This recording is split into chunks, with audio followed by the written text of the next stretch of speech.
Here we go. First day of fall and my last key workout before Broken Arrow. It's going to be 3 times 3 minutes uphill right into a 20-minute uphill tempo.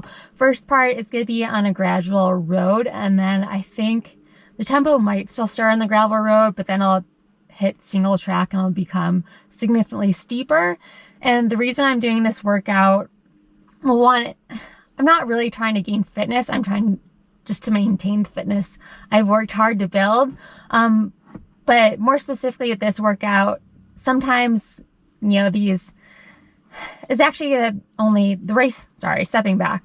The race is only gonna be like 28 miles now. They kind of had a reroute. And sometimes these mountain races, they start out pretty fast, or it feels fast just because you're starting off on an uphill. And so the 3 times 3 minutes, that's meant to stimulate that. And then I'm going to try to find my groove more with the 20-minute uphill tempo. And so physically and mentally, hopefully that gets me in the mind frame to start out the race. Something else I'm doing with this run is I'm going to use my race vest and have the bottle up front. And because that's what I'm going to do on race day. I'll actually probably have 2 bottles up front, but I don't know if I'll have one filled. And then also in this bottle, I have my Unived Elite drink mix. And even though I really don't need it for this distance of a run, I still want to keep my stomach used to what I plan on fueling with on race day. It's really important to train your gut, and I don't want to stop 2 weeks out and risk untraining my gut. And I also want to keep used to fueling at a faster effort. So, these are things I don't have to do, or I could do them a different way. But for me personally, it's just going to really help me for that race day feeling and just, again, feel mentally and physically prepared. I'll try to film a little bit of the workout. I don't know how much. I want to stay focused. I'll definitely film part of the cool down and let you know how it goes. 2 other things I'm doing to help me on race day. First is I'm going to limit my warm up to about a mile, just because I know on race day, typically with how things work out, I never have time to warm up more than a mile on a few drills and strides. So I'm going to do that. Normally I like to warm up a little bit longer, more like 2 miles. And then I'm also wearing the shoes I'm going to wear on race day, so making sure everything is tight where I want it to be or loose where I need it to be. So played around with my shoes a little bit, feeling comfortable, and just want to feel confident in my gear, my warm-ups, everything as much as possible.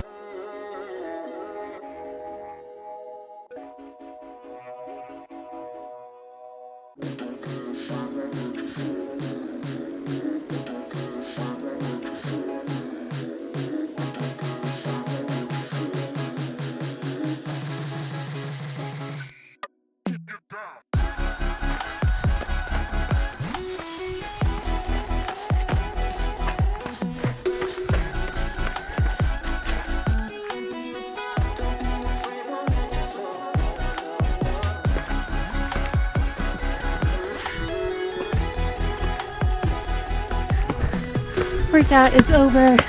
Just hiking this last bit to the top of Green Mountain.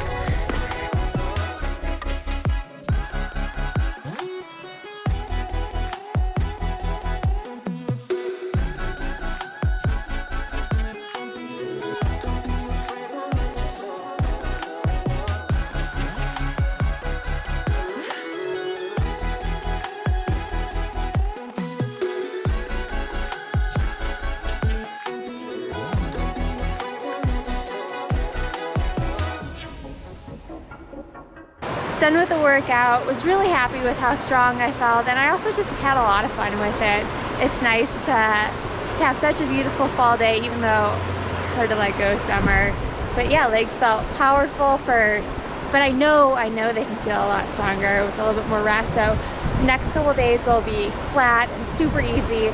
We'll do it's hard to even call it a medium long run, but we'll just go with that on Saturday, and I will do a little more climbing then, just to maintain climbing fitness, but mostly easy runs from now until the race, just to feel as fresh and powerful as possible come race day. Very exciting work break today. I am about to meet Ray, my sister, for a late afternoon, evening rollerblade session, a little active recovery. One of my favorite ways to do active recovery or even cross train. So Oh, and I have something to say about Ray later. Hopefully she won't be too upset with me for it.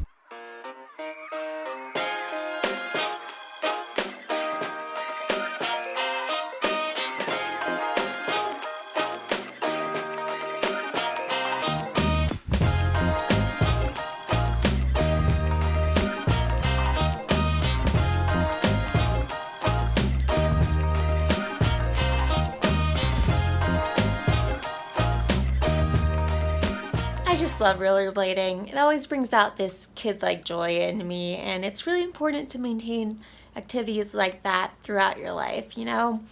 And I got to do it with Ray, and as I said before, I wanted to give her a little shout out. Ray, do not get mad at me for saying this, but she did a really cool thing last week. She got the FKT on Mummy Mania, which is a really gnarly route in Rocky Mountain National Park.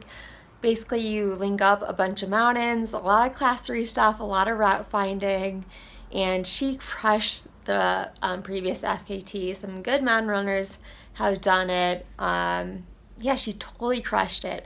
And she did it earlier in the summer, and she didn't get the result.